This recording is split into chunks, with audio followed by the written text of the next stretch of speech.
इतके नाही झाले.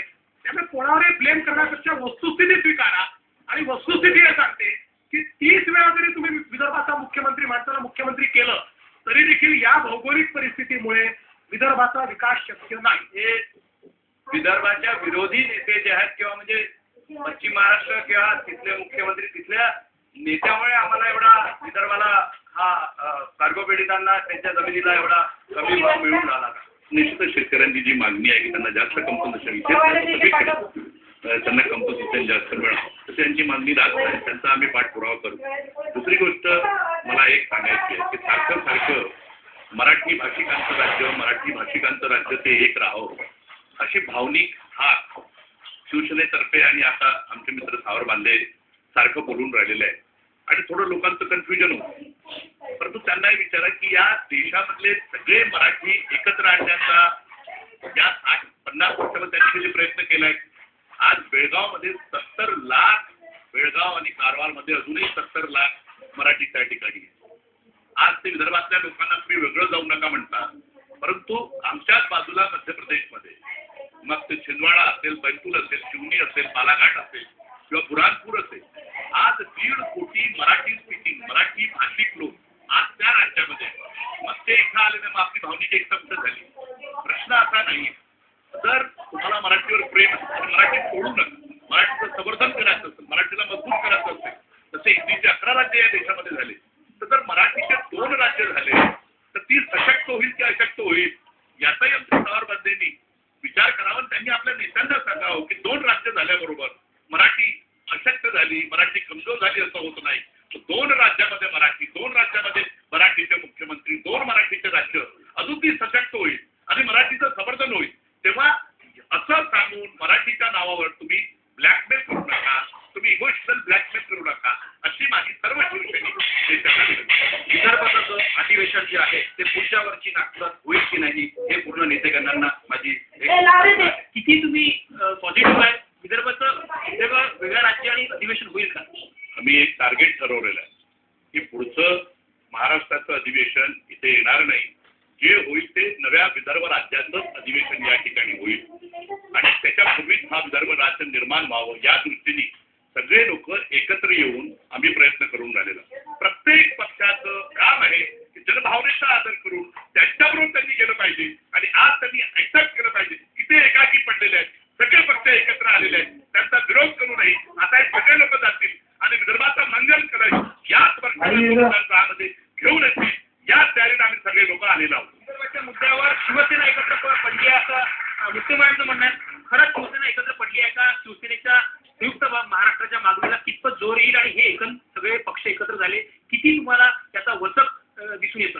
मला स्वतःला शिवसेनेमध्ये फरक करावासा वाटतो. म्हणजे खासगीत जर बोललं इथल्या शिवसेनेच्या नेत्यांच्या विदर्भातल्या तर ते आतून विदर्भाच्या बाजूनीच आहे पण वरून आता त्यांचा पक्षाचा रेटा असल्यामुळे त्यांना तसं बोलता येत नाही. त्यामुळे इथला शिवसैनिक सुद्धा मोठ्या प्रमाणामध्ये विदर्भाच्या बाजूचा आहे. वरची अडचण असल्यामुळे तो बोलत नाही पण ते हृदयाने विदर्भाच्या बाजूचेच आहे. बाळासाहेब ठाकरे यांनी जो शब्द दिलेला होता ते शब्द पाळण्यामध्ये सत्यवादी नाहीत का? तर त्याकरता त्यांचा जो मुलगा जो आहे उद्धव ठाकरे तो कमीत कमी बाळासाहेबांचा शब्द तो पाळणार आहे का? नाही. या प्रश्नाचं उत्तर मी आधीच दिलं होतं की बाळासाहेबांनी अशा प्रकारची भूमिका जेव्हा रामटेकच्या सभेमध्ये ठेवली होती आणि त्याच्यानंतर 3, 3.5, 4 वर्षांची सत्ता झाल्यानंतर पुन्हा काँग्रेसचं शासन या ठिकाणी आलं आणि त्याच्यामुळे कदाचित ती विकासाच्या कामाची जी गंगा सुरू झाली होती ती राहील. 2 वर्षामध्ये मुत्तेमवार साहेब 2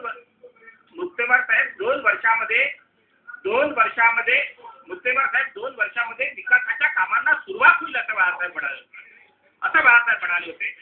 माननीय शिवसेना प्रमुख बाळासाहेब ठाकरे हा शब्दाचा पक्का माणूस आहे आणि त्यांच्याशी वैचारिक मतभेद ज्याचे असतील ते देखील मान्य करतील की महाराष्ट्राच्या राजकारणामध्ये एका वाघाची भूमिका त्यांची आहे आणि त्यांनी निश्चितपणे 2 वर्षाची भूमिका घेतली होती.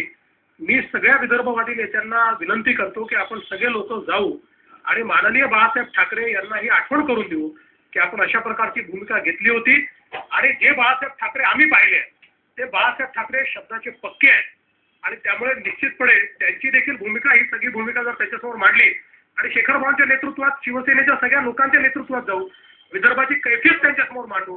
आणि मला निश्चितपणे असं वाटतं की या विदर्भाच्या जी कैफियत ऐकल्यानंतर बाळासाहेब ठाकरे देखील आपल्या शब्दाला जागतील आणि तो प्रयत्न विदर्भवादी नेत्यांनी केला पाहिजे असं माझं मत आहे. माझा प्रश्न एकच आहे, सर्व राजकीय पक्ष एकत्र आले विदर्भासाठी.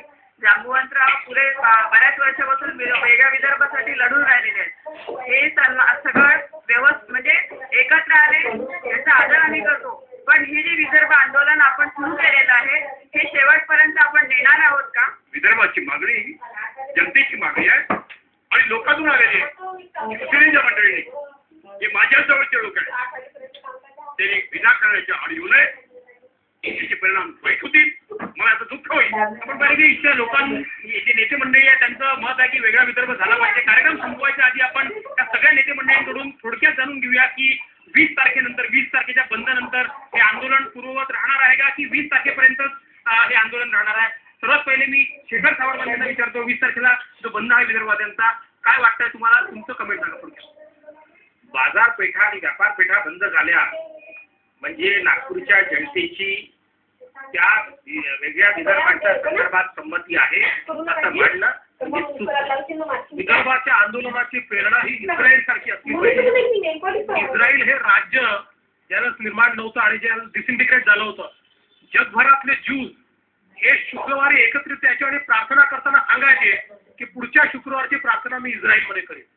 त्याच भूमिकेतून विदर्भातला प्रत्येक व्यक्ती किंवा विदर्भवादी या आंदोलनात उतरेल आणि हाच विचार करेल की पुढचं अधिवेशन हे विदर्भातच होईल आणि याच प्रेरणेने विदर्भवादी काम करेल. 20 तारखेला संपूर्ण विदर्भात खेड्यापाड्यात कडकडीत फळता पाळला जाणार, विदर्भ बंद होणार आहे यात कुणी शंका ठेवू नका. आणि हा जनतेचा बंद आहे. राहिला मुद्दा 20 तारखेनंतर काय? 20 तारखेनंतर विदर्भ राज्य संग्राम समितीने कार्यक्रम ठरवला आहे. 23 जानेवारी देश गौरव नेताजी सुभाषचंद्र बोस त्यांचा जन्मदिवस आहे, जयंती आहे. 23 जानेवारीला देश गौरव नेताजी सुभाषचंद्र बोस यांच्या पुतळ्याजवळ मी स्वतः उपोषणाला बसणार आहे. हजारो लोक तिथे येणार आहे. हे जाणार आहे. 26 जानेवारी कार्यक्रम आहे. 30 जानेवारी शहीद दिवस आहे. त्या दिवशी आमचे कार्यक्रम राहतील. आमचे कार्यक्रम सातत्याने सुरू राहील आणि जोपर्यंत विदर्भाचं राज्य होणार नाही तोपर्यंत आम्ही शांत बसणार नाही. सगळे लोक जे एकत्र आलेलो आहोत ते बंदसाठी नाही आलो, आम्ही विदर्भ राज्य निर्माण करण्यासाठी आलेलो आहोत. आणि बंद त्यातील हा एक कार्यक्रम आहे, तो पहिला कार्यक्रम आहे सामुदायिक. लोकांनी या मागणीचं समर्थन करावं यासाठी आम्ही बंद ठेवलेला आहे. जसं भाऊने सांगितलेलं आहे की हे जोपर्यंत विदर्भ राज्याची निर्मिती होत नाही त्यासाठी आमचं हे आंदोलन चालू राहील. आणि जसं आंदोलनाचे अनेक टप्पे राहते त्यामध्ये बंद हा पहिला टप्पा आहे. रस्त्यावर लोक आपापल्या नेत्यांच्या आदेशावरनं या ठिकाणी सर्व ठिकाणी येणार आहे आणि हा उत्स्फूर्त बंद 100% राहणार आहे. आणि त्या ठिकाणी रेल्वे सुद्धा बंद करण्याचा विचार आमचा आहे. निश्चितच ते सुद्धा बंद राहील. पुढचं पसायदान मी एवढंच मागू इच्छितो की बंद यशस्वी झाल्यानंतर विदर्भ राज्य निर्माण व्हावं हेच पसायदान मला मागायचं. या संपूर्ण चर्चेतून आपल्याला एकच स्पष्ट झालं की विदर्भातली जनता विदर्भाच्या बाजूनी आहे की विरोधात आहे हे 20 तारखेच्या नंतरच स्पष्ट होईल. हा फक्त IBM नको.